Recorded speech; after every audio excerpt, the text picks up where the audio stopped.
আজকে আমার আলোচনার বিষয় যে প্রাকৃতিক খাবারে নিস্তেজ হয়ে যাওয়া এবং নিঃশেষ হয়ে যাওয়া লিঙ্গ জেগে ওঠে। দেশের এবং প্রবাসের ভাই বোনদের প্রতি সালাম। আসসালামু আলাইকুম। অধিকাংশ পুরুষের অভিযোগ থাকে যে তাদের লিঙ্গ একদম নিস্তেজ হয়ে গেছে, ছোট হয়ে গেছে, কুঁচকিয়ে গেছে, শিরাগুলো ভেসে গেছে। সর্বোপরি সুন্দরী মহিলা, সুন্দরী স্ত্রী, পার্টনার কাছে থাকলেও তাদের স্পর্শে গেলেও লিঙ্গ আর দাঁড়াতে চায় না, একদম নিস্তেজ হয়ে গেছে, মনে হয় প্যারালাইজড হয়ে গেছে। আজকে সেই সব রোগীদের জন্য সুন্দর একটা প্রাকৃতিক খাবার নিয়ে আলোচনা করব। সাধারণত পুরুষের লিঙ্গের যে নিস্তেজতা আসে, এই নিস্তেজতা কিন্তু বিভিন্ন কারণে হয়ে থাকে, এমনিতেই কিন্তু এইগুলো হয় না। যৌবনের শুরুতে যাদের এরকম সমস্যা থাকে, অর্থাৎ ছোট থাকে, তাদের লিঙ্গ কিন্তু হাজার ট্রিটমেন্ট দিলেও, চিকিৎসা দিলেও কোনোভাবেই ঠিক হয় না, কারণ সেটা ক্ষুধা প্রদত্ত, অর্থাৎ যেটা যৌবনের শুরুতেই হয়ে আসছে সেটা সেইভাবেই থেকে যাবে। কোনো চিকিৎসাতে এটা কোনো কাজে আর আসবে না, খুব বড় করা সম্ভব হবে না। কিন্তু যখন কোনো কারণে, যেমন হস্তমৈথুন, বিছানায় ঘর্ষণ, সমকামিতা, স্বপ্নদোষ, অতিরিক্ত যৌন মিলনের কারণে যে লিঙ্গ নিস্তেজ হয়ে গেছে, ছোট হয়ে গেছে, কুচকিয়ে গেছে, আগা মোটা গোড়া চিকুন হয়ে গেছে, অনেকে বলে থাকে যে লিঙ্গ মনে হয় ভিতরের দিকে ঢুকে গেছে, সেই লিঙ্গকে কিন্তু চিকিৎসার মাধ্যমে আবার পূর্বের অবস্থায় ফিরিয়ে আনা সম্ভব হয়। আমি যে খাবারের কথা বলবো, এই খাবার আমি অনেক রোগীর উপর, অর্থাৎ এই জাতীয় যৌন অক্ষমতার অনেক রোগীর উপর আমি প্রয়োগ করেছি।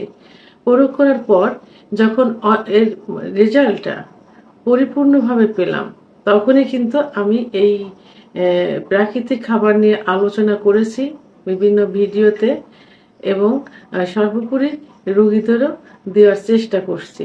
আর যখনই ভালো একটা রেজাল্ট পেয়ে গেলাম, তখনই আজকে আমি আপনাদের সামনে, অর্থাৎ ইউটিউবের ভিডিওর মাধ্যমে সবাইকে জানাচ্ছি।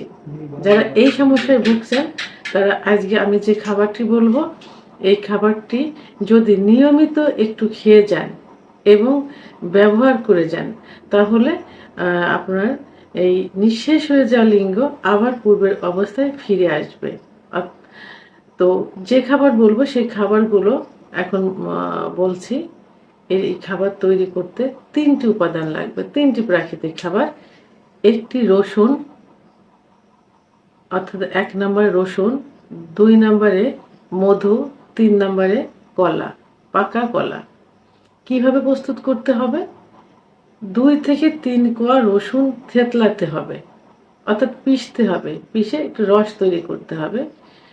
সেই 2 থেকে 3 কোয়া থেতলানো রসুনের ভিতরে 2 চামচ মধু, খাঁটি মধু দিতে হবে, সঙ্গে একটা পাকা কলা মিক্সড করতে হবে।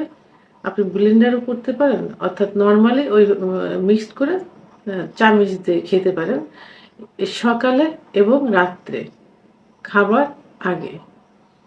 তো এই ভেষজ উপাদান, অর্থাৎ এই রেমেডিটা যদি 1 থেকে 3 মাস সেবন করে যান, তাহলে আশানুরূপ রেজাল্ট চলে আসবে। এবং সঙ্গে খাঁটি মধু 20 থেকে 30 ফোঁটা হাতের তালুতে নিয়ে লিঙ্গে ম্যাসেজ করতে হবে, আলতোভাবে 5 মিনিট ম্যাসেজ করতে হবে, সকালে এবং রাত্রে।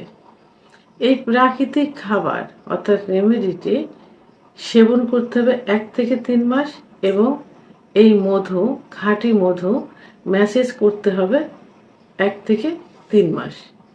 প্রয়োজনে আরও বেশি দিন খাইতে পারেন, কারণ এটা প্রাকৃতিক খাবার, এর কোনো সাইড ইফেক্ট নেই, পার্শ্ব প্রতিক্রিয়া নেই, সেহেতু আপনারা এগুলো নিয়মিত খেয়ে যেতে পারেন। তো আমার ভিডিওটি সম্পর্কে যদি কোনো মতামত থেকে থাকে, অবশ্যই কমেন্টসের মাধ্যমে জানাবেন।